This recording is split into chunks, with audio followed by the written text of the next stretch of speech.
week-end. Bonjour à tous.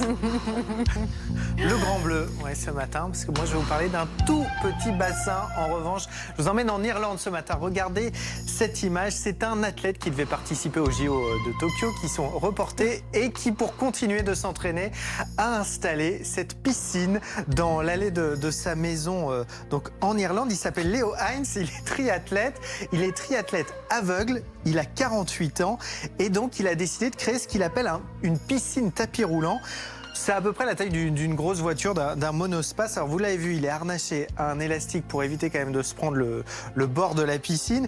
Alors il a été obligé de faire ça parce que les piscines sont rouvertes en Irlande, mais il faut respecter des règles de distanciation. C'est ce que je vous l'ai dit, lui il est aveugle, donc il a besoin normalement d'un guide. C'est ce qu'il explique, écoutez.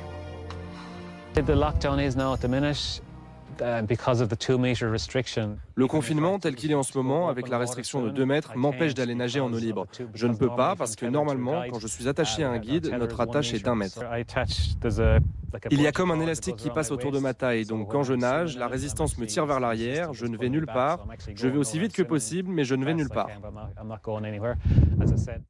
Il explique qu'il a été obligé de faire ça pour garder son endurance dans l'eau. Il s'entraîne 15 à 20 heures par semaine. Alors, il fait aussi du tapis de course, du vélo d'appartement. Alors, on n'est pas en reste en France. J'ai ressorti cette image qui date du confinement. On était fin avril. Vous vous souvenez de cet athlète français triathlète, lui aussi Pascal Piche. Il avait fait 8000 km dans son salon. À l'époque, c'était pour récolter des dons pour les soignants. Ouais, t'imagines la fonte de la masse musculaire pendant 3 mois de Exactement, confinement. c'est pour ça qu'il ne faut absolument pas s'arrêter. Il faut entretenir son corps, il faut danser par exemple.